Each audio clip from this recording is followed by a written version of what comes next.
All right, so as you can see, we replaced the side cover gasket. I'm sorry, the finish of that was corrupted files. It happens. Toolbox is back on. I did go ahead and remove the spark plugs. 1, 2, 3 million open holes there. So I'm going to show you my concern for the new spark plugs, and I'm going to show you the spark plugs that we pulled out of it. Again, this is the engine freshen up. One hole's definitely happy. One hole's kind of not, but it might not be all the way broken yet. So these are the tillage plugs. If you're going to be working these things really hard, pulling a plow, pulling a disc, running some kind of giant auger or piece of equipment that is way too much for it, or pulling, I don't know, 3 wagon loads of square bales, something crazy, these are the plugs you want to run when you're mostly wide open throttle all the time, or at least better than half. My concern is there's some obvious differences between them. Well, we have black ones and we have silver ones. I don't know why they have to be segregated, but for some reason, I even looked at all the boxes, and the only difference in the box, and you can obviously see the picture, the black ones say NASCAR Performance, and the silver ones don't. Every other piece of literature is exactly the same. I think they're both made in Mexico too. I did see the black ones were made in Mexico. Okay, well, the lower one, which would be the black box, says 2014 on the bottom of the box, and the upper one says 2016.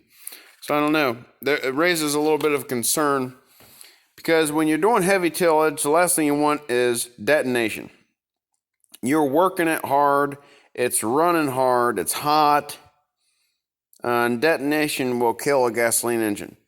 So the whole purpose for changing the plugs is you run a colder plug, meaning this plug is better at dissipating heat than one that is not, it's a hotter plug. So I guess first we're going to look at the newer one, because I had to order these. There were only 3 in stock. I'm going to guess it's the old 3, and then I had to order 3 of this new style. There's a little difference in the body. Get them down here side by side. A little difference in the body. Nothing crazy. There's like a band here, kind of. But the part that alarms me, remember, we're hunting a colder plug. If you look, if you see the porcelain on the black older plug, the porcelain's larger. On the silver plug, the porcelain is smaller. Now, why that is important? Okay, we'll just take a torch. Take a torch and put a coat hanger in front of it. That coat hanger very quickly is going to get red hot. Take a 3/8 bolt, or I don't know, a chair leg, whatever you wanted to that's substantially larger, it's going to take a lot longer to get hot. The newer plugs that are silver have a smaller porcelain base, and to me that says that it's going to not absorb / dissipate heat as well. And it is definitely by design. I'm looking at it. Even though it still says it's a 373 Autolite, it's a hotter plug. Now, at this point, I'm going to put them in. If one of them burns off, they've got a warranty, and I'll ask for only black ones or a refund on the whole set, because I obviously didn't get a matched set. But the wider, typically with a hotter plug, the porcelain will be larger. It'll look more bulky. The whole spark plug, everything from the strap to the inner portion of the threads, everything will look really bulky, because they're trying, if you have all this surface area touching the electrode or whatever in the center, the sparky part, all the stuff touching that's pulling heat away. And well, if it's just a wire sticking out there in the flame front, it's going to run hot. All right, now this portion is not an advertisement for Mac Tools. That's a rethread kit somebody actually gave me years ago, probably 10. And you can see, obviously, these are the plugs I pulled out of the tractor. They've got the red spray stuff. 3116 is supposed to be the plug you would want if you don't want to foul out. I don't know if it'll try to focus. That's cylinder 1. A little wet. Now, I did have those carburetor problems. So, like, right before it got parked outside where you saw in those other 2 crapshoot videos, when it was parked outside, it did get a big gulp of gas. So, I can't really say that that's normal. This one's a little better. If it would focus. There we go. The brown, you want to see the brown. It's just at the bottom of the electrode. Really wish it would focus on it. Nah, I don't know. It doesn't look hateful. It's wet. Doesn't look hateful. We get to this hole, number 3. Oh, well. It's like clean. Abnormally clean. Really, I wouldn't say it was that bad if I didn't... Oh, you see? If I didn't see this. When I took that plug out, number 3 actually has... let's get the torch on. Oil sitting around it. And they're all kind of... not the spark plugs, but all the holes are a little oily. I guess that's to be expected for a... fresh rebuild, whatever. I mean, it's not completely broken in yet. We're just going to go pull the guts out of her and see what happens. But that cylinder in there, I mean, it doesn't look hateful. We'll figure it out, though. Let's go review the other holes. Now, I will tell you, 1, 3, and 5 were the ones with the burnt valves. So this one, and this one were healthy before the engine rebuild. Let's go to 4. 4, oh, maybe the torch helped. Not the focusing. Yeah, the brown, that's what you're looking for. If it's white, it's lean. If it's black, it's rich. You want like a honey brown. This honestly is kind of, still looks a little rich to me. But that one I'm satisfied with. Then we get to 5. He's another guy that had a burnt valve. And a little oily. Still see the brown though. On the electrode. That I could live with that one. This guy, number 6, he's the happy cylinder. He's for the most part dry and focus. That is what you want to see. That picture right there is what a spark plug should look like. It's still a little on the sooty side, but I accept it because the rings aren't broken in and I'm sure it's consuming a little bit of oil. No big deal. But there you go, too. I guess we should go back over to the other spark plugs real quick.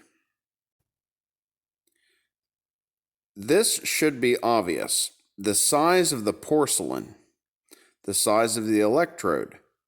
On your left, you have that coat hanger sticking out in a torch, just glowing red hot. On the right, you have the larger piece that's going to be colder. It's going to be harder to heat up. It's going to be harder to glow red. Therefore, it would be harder to cause a detonation scenario. Now we can compare the 3116. So everybody runs those in Cubs and anything that's not severe duty or parade tractors. Focus again, please. Thank you. Nope, lost it. Thank you. There is some difference. So it's obvious the new style 373 is better than a 3116. Wow, I'm sure I'm not shaking that much. Jeez Louise. But you see what I'm talking about with the, the coat hanger scenario. Like I said, if you hold a coat hanger in front of a torch, yeah, it's going to glow red. So anyways, I have went ahead and gapped all the spark plugs to 25 thousandths. The manual actually says 23 thousandths, but I always like to run my gaps a little wide, especially if you believe in your ignition system. And this has a MSD blaster coil on it I put on, came off of a supercharger truck, like I know it's a good coil. And I went through the distributor, not with new parts, but with 2 or 3 distributors I had laying around, made sure the timing curve was correct for the fire crater pistons, resurfaced all the contacts, lubed everything up, made sure the advance was working correctly and freely. So I believe in the ignition system. I'm going to gap them at 25. Like I said, book says 23, but I'm going to go ahead and put them in and torque them down, and you can see that. All right, now I know this looks overkill, but in order to change these spark plugs, you have to have a chrome 7/8 socket, thin wall. It could be a 3/8. I actually did find a 3/8 in the tobacco barn in another toolbox that's not been went through since we moved here. I did find what I needed because I really would have loved to use a 3/8 drive ratchet and then lost it again. So $7 I think at Royal King, went in and bought one. It'll only be used for this because I have big 7/8 for like the big stuff, thick wall. I'm not going to crack my good new spark plug socket on a disc plow or something. Now what I did here, remember 1, 3, and 5 had the burnt valves. I suspect that these silver spark plugs, which I put in 1, 3, and 5, are going to run hotter.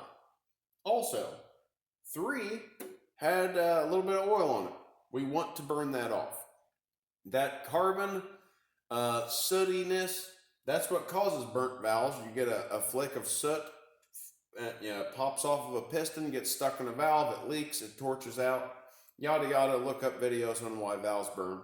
I know why they burn.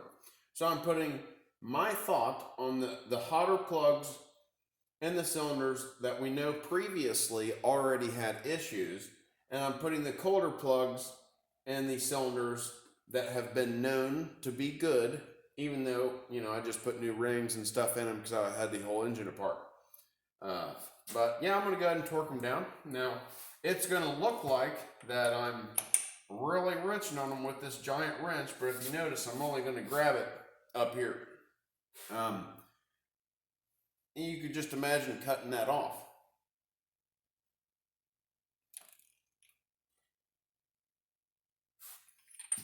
Now I'm only I'm not actually going to torque them. There's probably a spec. And for 1964 when this tractor was made, I would say most people probably had common sense on how tight to tighten spark plugs. Nowadays there's a torque spec for everything. That's because there's more dumbasses in the world, and I can guarantee you that. But I'm just going by feel. I'm not grabbing it at the end of the ratchet. I'm grabbing it where a normal 3/8 ratchet or whatever you would have in your garage at home. That's my makeshift handle. And you're just going, once it starts to get tight, that one's a little loose, you'll feel as you twist, it doesn't necessarily get tighter for a while, and then it does. Now that moment when you're twisting a spark plug, or even some gaskets for that matter, not side cover gaskets, we all know I have a bad history with that. But when you're twisting something like that, that moment where it's turning but it's not getting any tougher, that is when you're crushing the crush washer. Oil drains, another good for instance, oil drain plugs have a crush washer on them. If you've never replaced them, well, your shit's probably dripping. Or it could be like my 7.3 Power Stroke out there, and well, I've never replaced the drain on crush washer on the drain plug on it because, well, it's never leaked. And as you see, just like retorquing the head gaskets, and you always go, well, you didn't see that because my in-laws were here. You always just go through and just give them another snug because that crush washer will relax. It'll relax after your initial torque. And once it goes through heat cycles and stuff, it'll relax again. Not that I'm going to retighten these, but the manual says every 250 hours, which I think is a little excessive, to take the plugs out and clean it. Now that that's done, go ahead and set this up on the wild bird poop hood. I'm only going to run these plugs for tillage. As soon as I get done disking, these plugs will come out, the other ones will go back in. I'll save all the boxes you saw, and I'm going to just put a T on them, or I should write tillage, but I know they're 373s. It's up here, and I know that those are going to be my tillage plugs. Now the 3116s, it's a parade plug. They're radio suppressed. These are not, meaning they have resistors. They're not going to make your radio all staticky. I didn't see a radio on this, so I didn't think that it needed resistor plugs for radio suppression. Not to mention it's got points and whatever else that's not going to help the radio. So I guess we will go ahead and, I know where all these go. It's not going to look like they're supposed to go where it looks like they're supposed to go, because the cap is actually flipped upside down currently, still jammed up in our hose. And we'll see what it looks like when I flip the cap back down. Another thing I didn't like about the black plugs versus the silver ones, the black ones had a crush washer that you could easily remove, like it was not fitted. And believe it or not, crush washers were replaceable back in the day. And see, now those wires don't look terrible crazy. This is supposed to be tucked behind the oil filter housings, just like that. Yeah, I don't know. I guess that's it for this part of the video, right? Well, this will be up for next. And I will go through this again in the next video. These are the parts that I got for our oil B167 Baldwin filters. Never used those before. Adapting to the spin-on filter. So this is what we got. We've got a adapter that goes down into the filter base.